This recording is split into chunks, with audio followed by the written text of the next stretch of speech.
बोलिए सद्गुरुदेव भगवान की जय। सुख सिंधु का मुख कहाँ, पंच तीर्थ का धाम। कौन सदम में नित्य है, कौन स्वरूप अमा अनाम। प्रश्न करके अध्यात्म तत्वों का उपदेश देने का विधान वेदों में पाया जाता है। अर्थवेद में केन सूक्त है, जिसमें स्कंभ स्वरूप विषयक प्रश्न किए गए हैं। इस पद में प्रश्न करके उदात्त ब्रह्म तत्व का संकेत किया गया। सुख सागर का मुख कहाँ है एवं पंच तीर्थों का स्थान कहाँ पर है तथा नित्य आनंदमय गृह कहाँ है एवं अव्यक्त नाम कौन है। प्रश्नों का इस प्रकार उत्तर है। पहला, अक्षर पार चेतन धार जहाँ से प्रकट हो नीचे आत्मा को प्राप्त होती है, वहीं चेतन धार का उद्गम स्थान सुख सागर का मुख है। दूसरा, योग में इंद्रिय मन प्राण सुरति और आत्मा, इनके पवित्र होने के 5 स्थानों को तीर्थ कहा गया है। योगी की इन 5 भूमियों में स्नान करके योगी पवित्र होता है, इसलिए इन्हें पंच तीर्थ कहते हैं। इन पंच तीर्थों के स्थान क्रमशः योग भूमि में आचार्यगण बतलाते हैं, जिसे अध्यात्म तत्व ज्ञानी अनुभव साधक जानते हैं। सदम गृह को कहते हैं। सदम शब्द वैदिक निखट्टू का है। चेतन ब्रह्म प्राप्ति मंडल समाधि धाम को नित्य गृह कहते हैं। आत्मा के एकदेशीय होने से उसका साधन और प्राप्ति भी एकदेशीय होता है, परंतु ब्रह्म तत्व का अनुभव सर्वत्र परिपूर्ण है। साक्षात्कार एकदेशीय और अनुभव सर्वदेशीय व्यापक होता है। स्थूल से सूक्ष्म होने के कारण स्थान भेद से भूमियाँ भी सूक्ष्म रूप से उत्तरोत्तर प्राप्त होती हैं, पर ब्रह्म की भूमि नहीं होती।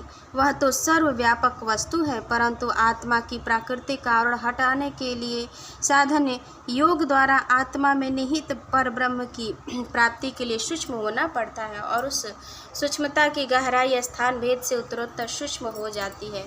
इसलिए आत्मशक्ति केंद्रित करने के लिए क्रमशः 5 केंद्रों अर्थात 5 भूमियों का निरूपण किया गया है।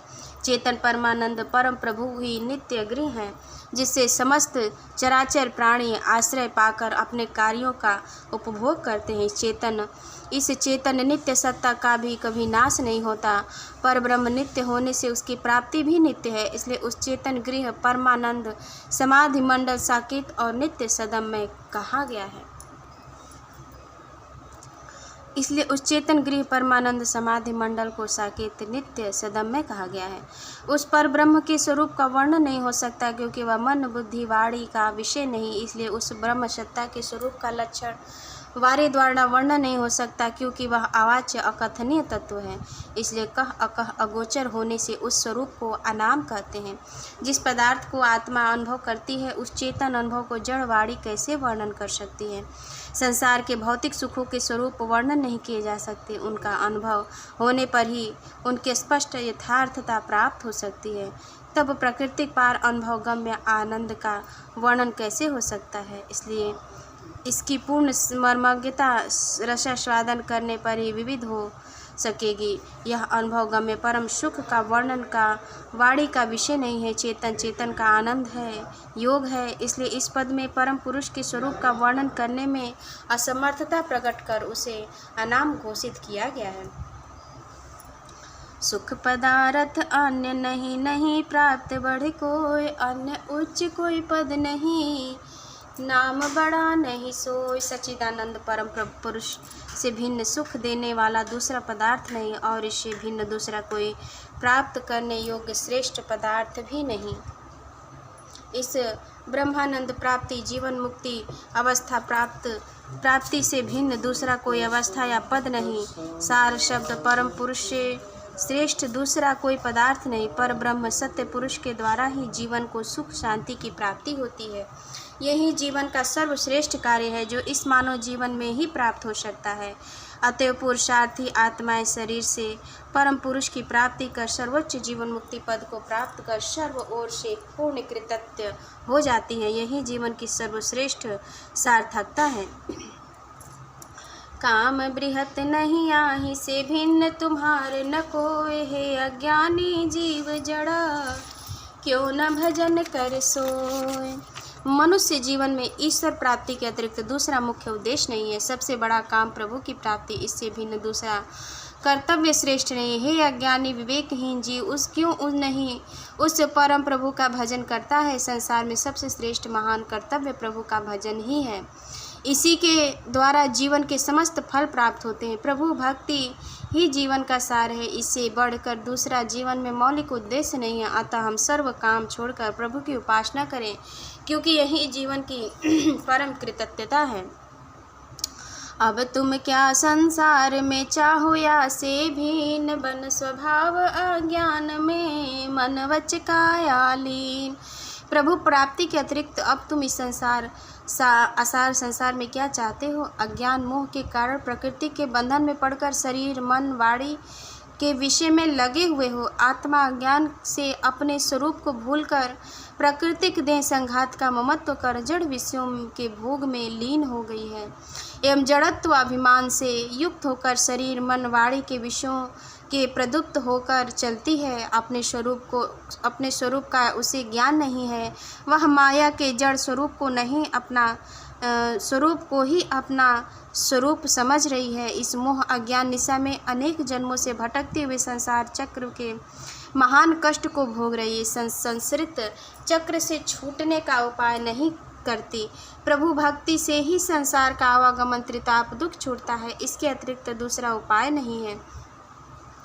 महत मनीषी जानिए माइक जीत स्वभाव, चेतन धर्म स्वभाव में जग का होय अभाव।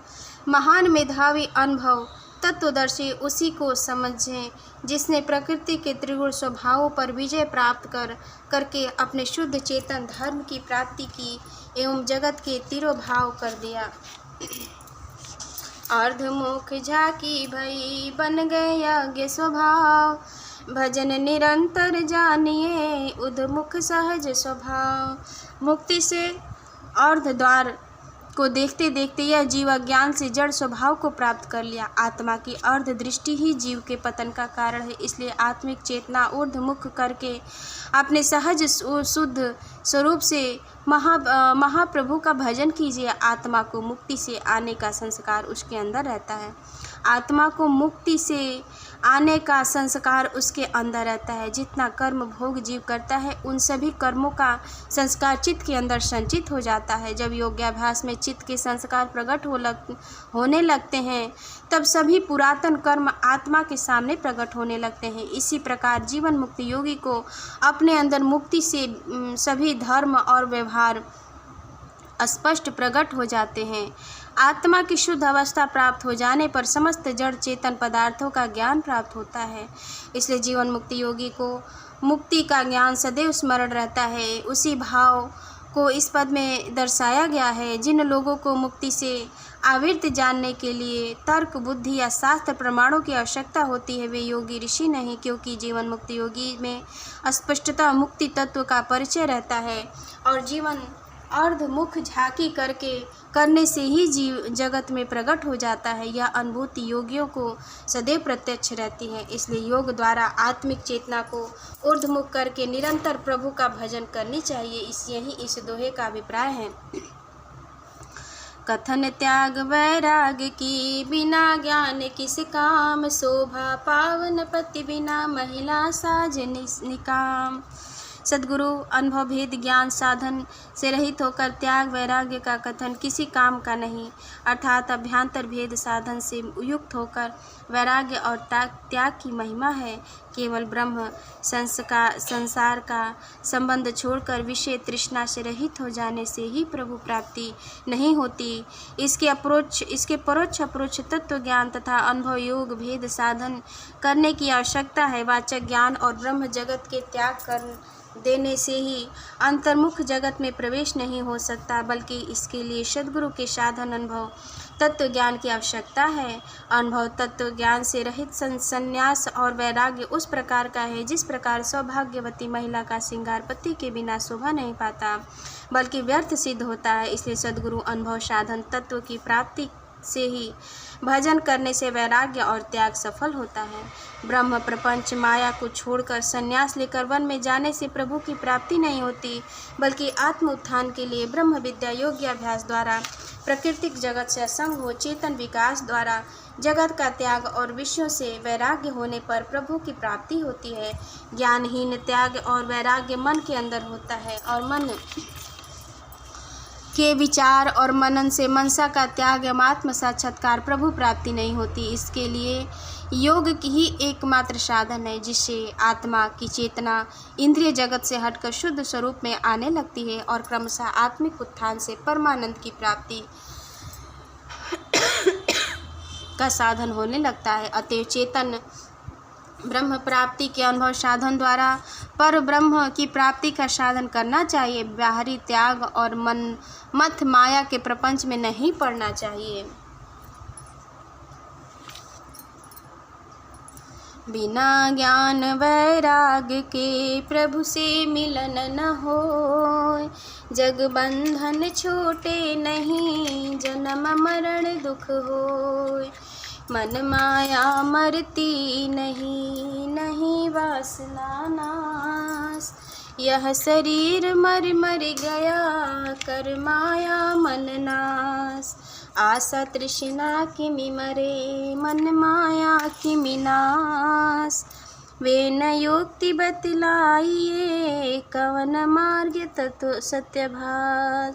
मन सह गो विषयन थके चेष्टा बुद्धि अभाव, प्रथम अवस्था योग की आगे पर भाव।